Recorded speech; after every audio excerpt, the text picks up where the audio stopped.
কাছে অবাক লাগে, কারণ আমি ঢাকা বিশ্ববিদ্যালয়ের চ্যান্সেলর। 1961 সালে আমি মেট্রিক পাস করছি এবং মেট্রিক 3rd ডিভিশন।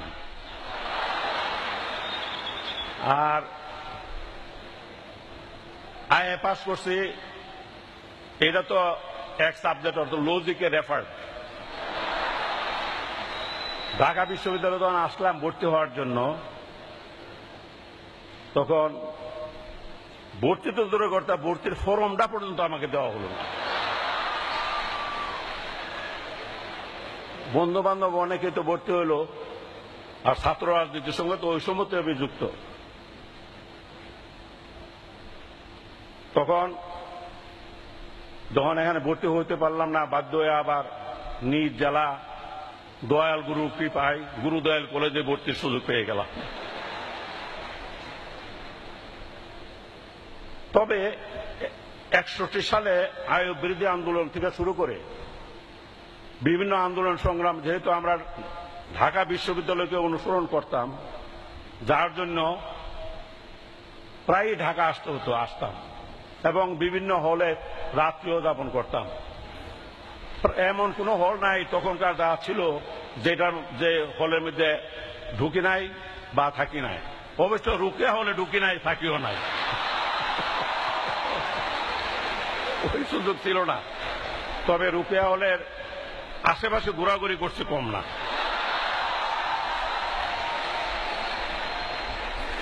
বন্ধু বান্ধব যারা ইউনিভার্সিটিতে পড়ে তারা তো তখন গল্প করে যে মানে কনভোকেশন, এই কনভোকেশনে তারা যে কনভোকেশন ক্যাপ এবং গাউন এগুলি, তা আমরা তখন কলেজে পড়লো, সেটাও ঢাকা বিশ্ববিদ্যালয়ের অধীনে ছিল।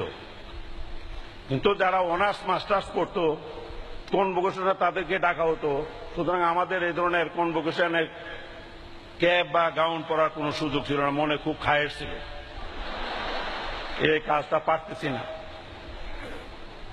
কিন্তু আল্লাহর কি লীলা খেলা বুঝলাম না, যে ইউনিভার্সিটিতে আমি ভর্তি হইতে পারলাম না, সেই ইউনিভার্সিটিতে আমি চ্যান্সেলর হয়ে আসছি।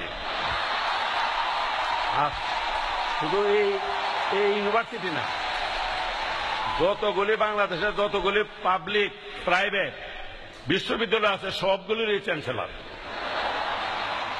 এই চ্যান্সেলর হিসাবে প্রায় জায়গাতে আমার সমাবর্তনে যেতে হয়। এখন এই 1.5-2 ঘন্টা 2.5 ঘন্টা এই ক্যাপ আর সিনথেটিক কাপড়ের গাউন লাগায় বসে থাকা বড় কঠিন। এই যে ডাকসু নির্বাচন, এই যে মাস্ট, এই ডাকসু নির্বাচন করা দরকার।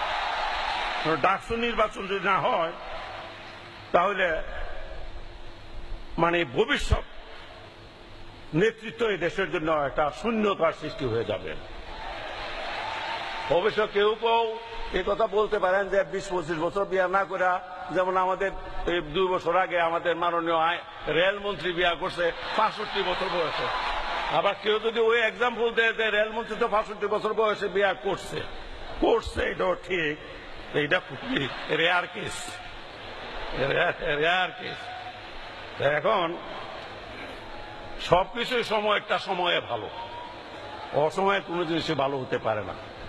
এমনকি আমাদের যে মৌসুমি ফল, যেমন আমাদের এখানে বলে যে 12 মায়া কাঁঠাল, এটাও আছে, কিন্তু এই বৈশাখ জ্যৈষ্ঠ আষাঢ় মাসের যে কাঁঠাল, এই কাঁঠাল যে মজা লাগে, কার্তিক মাস অগ্রহায়ণ মাস আশ্বিন মাসের কাঁঠাল সে মজা লাগে না।